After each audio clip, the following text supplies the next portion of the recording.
Rob here at eTrailer.com, and today we're going to take a look at the B&W Turnoverball Underbed Gooseneck Trailer Hitch on our 2019 Ram 2500. Now, our B&W Gooseneck Hitch is going to allow us to tow a gooseneck trailer and safely get down the road. But at the same time, whenever we're not towing our gooseneck, we can actually remove the ball and we'll have full bed access. And because of the design, we can actually store the ball inside the receiver tube here, so we'll have a clean look and we won't have to worry about finding somewhere else to put the ball. Now, the ball in our gooseneck is going to be a standard size, it'll be 2 5/16, but the entire ball here is going to be machined out of one piece of steel, so it's going to have a really strong design to it. Now, if you also notice that it's actually going to be a square at the bottom rather than a circle, and that's because it's going to fit in to that receiver tube perfectly, and there's less chance of the ball turning inside because the corners aren't going to allow it to turn. And whenever we go to put our ball in, we're not going to have to worry about which orientation, because we're going to have holes that go through each side, so whether we put it in this way or this way, that latch pin's still going to be able to go through and secure it down. And our hitch is going to come with 2 integrated safety cables. They're going to be spring-loaded, so when we need to use them, we just grab and pull them up. Then whenever we're not towing, they'll just recess down into the bed. They won't be in the way. As you can see, we have plenty of room to get most size hooks on there or take them off. Now, what I really like about our B&W Gooseneck is that we are going to be able to tow a gooseneck trailer with it, but there are a lot of other accessories that will fit directly into the receiver of our gooseneck. Say we have a 5th wheel, we may want to occasionally tow a 5th wheel. There's actually a companion 5th wheel hitch with an adapter that'll go directly into the gooseneck, so we don't have to worry about putting rails in. There's also a ladder rack from B&W that'll go right into the gooseneck, so we can actually leave our entire bed rails open. We don't have to worry about taking up that space. And the operation is going to be extremely easy. We're going to have a handle over here on the driver's side wheel well. We can just pull out, push the handle towards the front of the cab. That'll lock it in place, and we can either remove the ball or put it in. Then when we want to lock the ball in place, we can just push the handle towards the back, and it'll lock into place, and that'll lock that ball down. Now, obviously, if you're looking for a gooseneck trailer hitch, you either have a gooseneck trailer or you're looking to get one. So you need to know how much it can handle. So as far as the weight rating goes, our hitch is going to have a 7,500 pound vertical load limit, along with a 30,000 pound gross trailer weight rating. But that is the rating for the hitch, so you do want to double check your Ram's owner's manual and never exceed the manufacturer's recommended weight. Now, one thing I do want to mention, that B&W does not recommend putting the ball in the stored position and driving like this if you have a shock absorber or a stabilizer bar directly above your rear axle. If we look down, we can actually see the shock mount. And the reason why we don't want to put it in the stored position while we're driving is because when the suspension starts moving, it can come in contact and potentially cause damage. But obviously, we want to keep all the dirt, debris, and anything else out of our receiver tube hole, so B&W has taken that into account. They have a cover that you can put in place whether you have the ball stored in or where you have the ball stored out. And both of those are going to be available here at eTrailer.com. As far as the installation goes, it is going to be really straightforward. We're only going to have to drill 5 holes, 2 for each one of the safety chains, and then obviously 1 for our ball to come through. But B&W has made it extremely easy to find these locations. They give you a couple templates, so it's near impossible to drill in the wrong location. But let's go ahead and walk through the installation together so you can have the confidence to do it yourself. To begin our installation, we want to come to the back of our Ram and we want to lower our spare tire down. Now, it's not going to be necessary, but it's going to give us a lot more headroom so we can get underneath our truck. Next, we're going to want to remove our heat shield that's going to be right behind our spare tire. We'll have several bolts on the inside here. We're going to remove those. So we'll use a 10mm socket to pull all those bolts out. There's actually going to be 2 more bolts holding our heat shield on, and it's going to be on this cross-member rail right here. On the back side, we're going to have 1 towards the end, and then 1 on the other side of it. We're going to have to reach around to get those bolts out.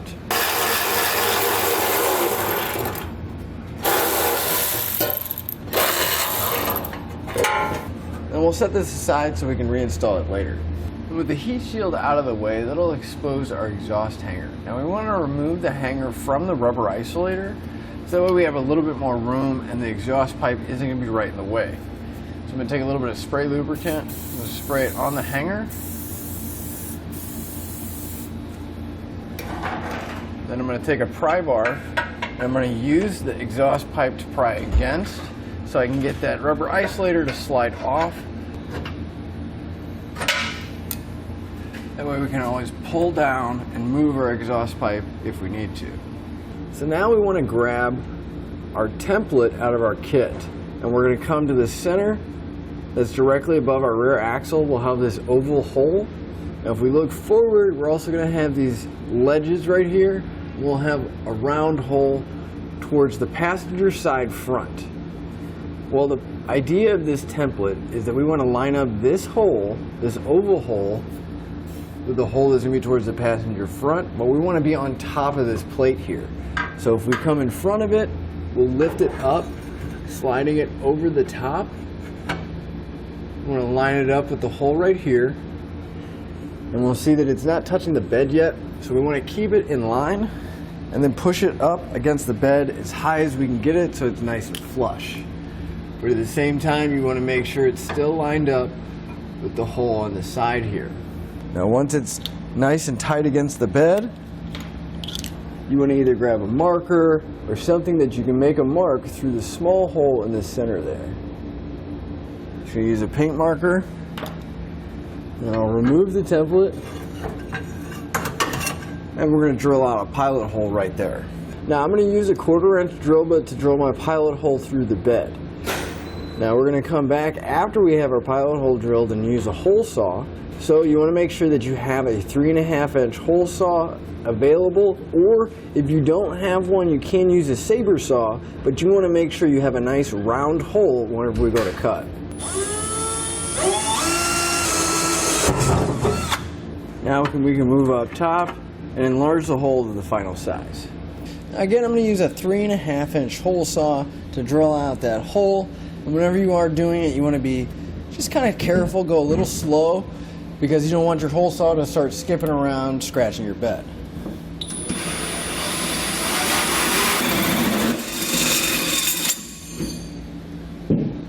Once you have your hole cut, you're going to clean up any metal shavings so we don't track them underneath or in the inside of our truck. And I like to go back and I like to put a little bit of spray paint on the exposed edges. That way hopefully it doesn't cause any rust or corrosion down the line.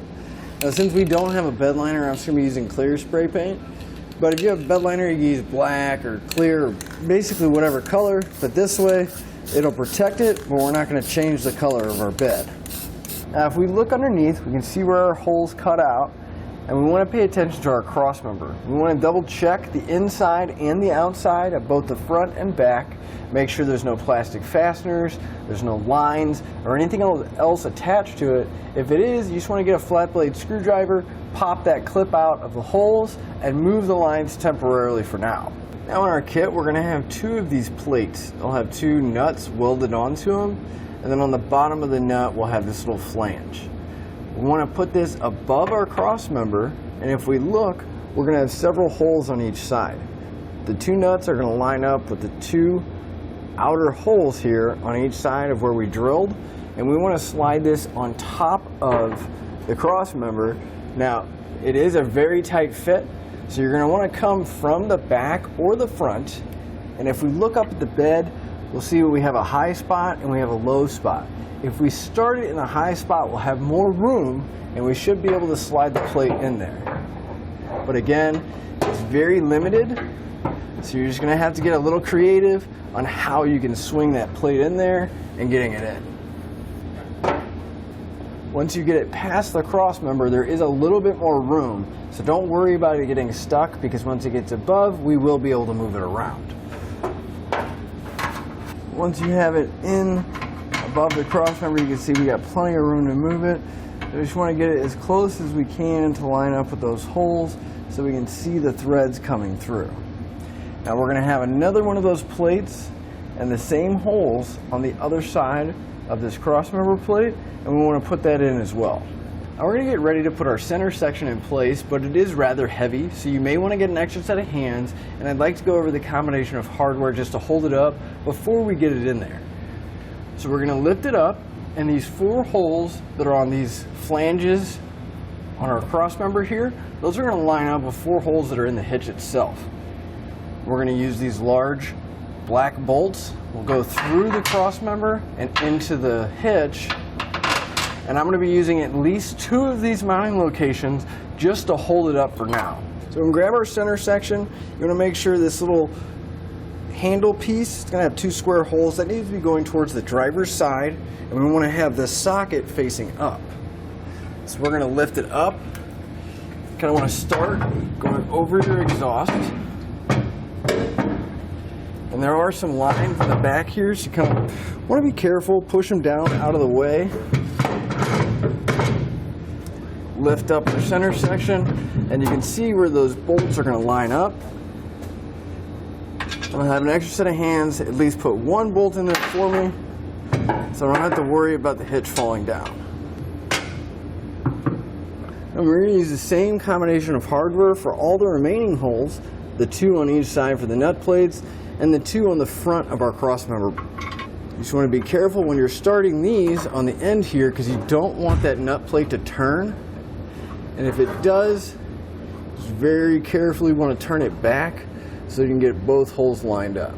If you need to, you can grab the top of the handle and maneuver it whichever way you need to. It makes it a little bit easier to get the bolts started.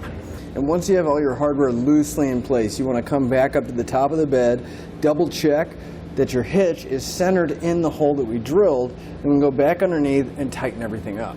Now when I go to tighten up my hardware, I'm going to tighten up the bolts that are going into those nut plates first, going vertically. I'm going to use a 15/16 socket, and it will help if you have a swivel and an extension.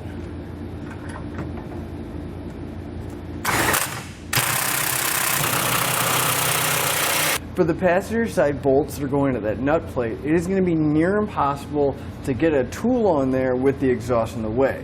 So you can either get an extra set of hands and have them push and hold the exhaust towards the driver's side, or what I did is I took a ratchet strap, wrapped it around my tailpipe, and then moved it just enough that I can get a tool to go straight up and attach to the bolts on here. But I will let you know, if you do have somebody holding it, it is extremely tight, and you're probably better off using a strap. Then we can come back and we tighten up our other bolts that are going through the flanges on our cross member. Now you'll notice that it is pretty tight right here, and we're not going to be able to get a socket in just yet because our bolts are still sticking out. So I'm going to use a 24mm ratcheting wrench just to run these in a little bit further until I can get a socket on there and run them down all the way. Now I'm going to come back with that same 15/16 socket and a torque wrench, and I'm going to torque all my hardware down to the specified amount in the instructions. But I am going to torque the vertical bolts first, going into those plates, and then I'm going to come back and torque down the bolts that are going into the cross member. At this point, we can go ahead and put back any wiring or lines, those plastic clips, back on the rear cross member here, and we can remove the ratchet straps so our exhaust can go back at least towards the passenger side. We don't have to hook it back up yet, but we can put it back in its original position. We're going to move to the driver's side frame rail right above our rear tire. Now if we look inside, we're going to see that we have some factory wiring held on by some clips to the top of the frame. Well, this is right where our handle is going to go for our gooseneck, so we need to remove this wiring, and for now we're just going to undo the clips and then push it to the inside of the frame. So I'm going to use a trim panel tool, just come underneath the clips, I'll pry them out of the frame, undo that until we can get all the wiring loose and just push it to the inside. Should just be a few clips holding everything in. We'll be able to just push it out of the way for now, make sure it's not going to interfere with anything. At this point we want to grab our handle.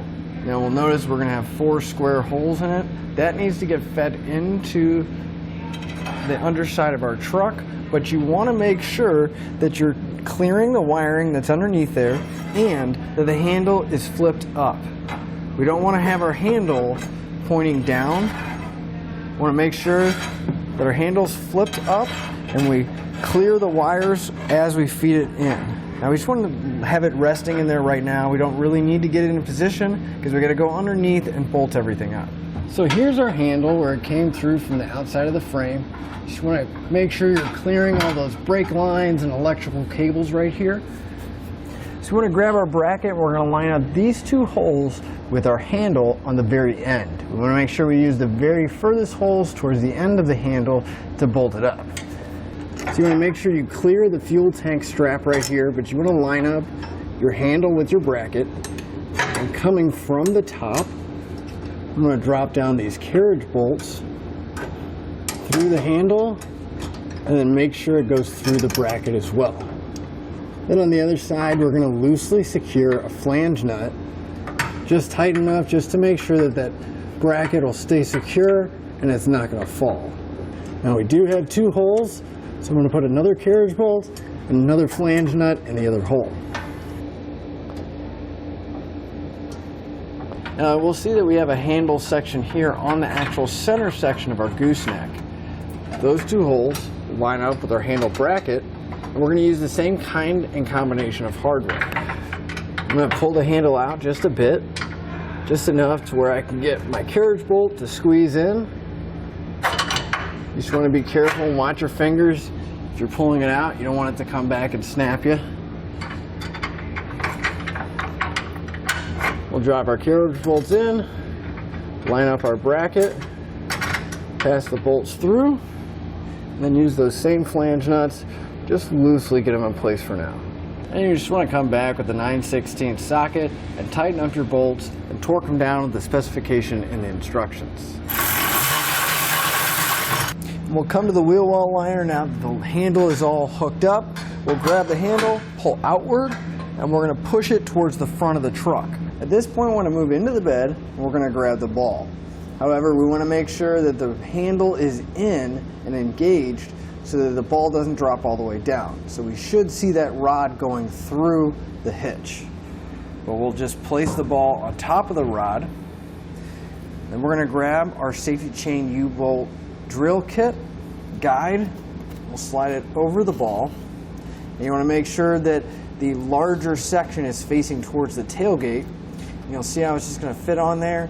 And we'll have 4 holes, 2 on each side. And we need to mark these 2 locations on each side so we can drill them out. I'm just going to use the template.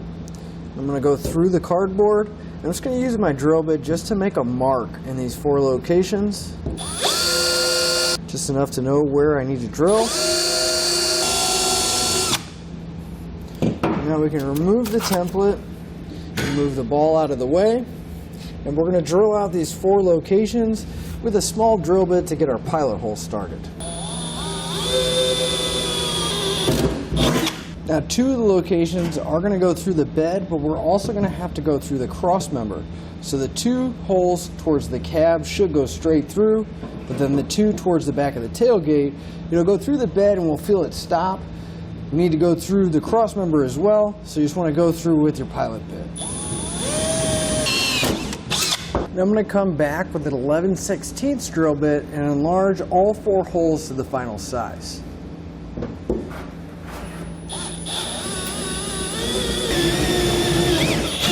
And once you have all 4 holes drilled, it's a good idea to come back with some of that clear spray paint so we don't get any rust on our bed.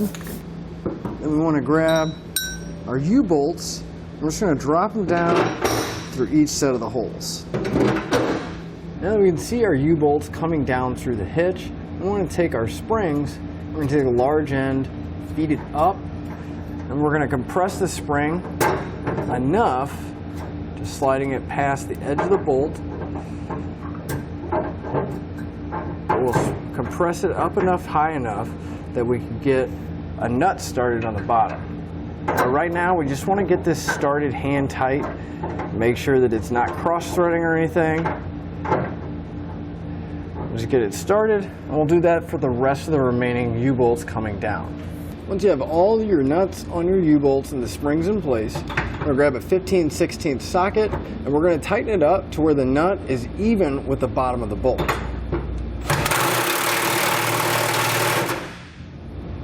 just like that. And we're going to repeat that for all the remaining nuts we have. Now with our hitch all torqued down and everything tight, we can start putting our exhaust and our heat shield back in place. Now I'm actually going to remove the entire rubber isolator off of the post. Just be a little bit easier to put back on rather than trying to fight that one post to slide it onto. I'm just going to take a pry bar, pry it the rest of the way off so I can get everything lined up and not have to fight it. I'm going to spray a little more lubricant on there, and now I can line up all three of those just a little bit so I can get them started. I'll use my pry bar to help get it back in place. Once we have it started, should be able to push it back on by hand the rest of the way. Now we can just start putting all the hardware back for our heat shield, making sure everything lines back up. I like to get everything in loose by hand, that way if I need to move it or make any adjustments, I still can. Just want to be mindful of this cable here, don't want to get it trapped behind the heat shield. All we have to do now is put our spare tire back, and that'll finish up your installation and your look at the B&W Turnoverball Underbed Gooseneck Trailer Hitch on our 2019 Ram 2500.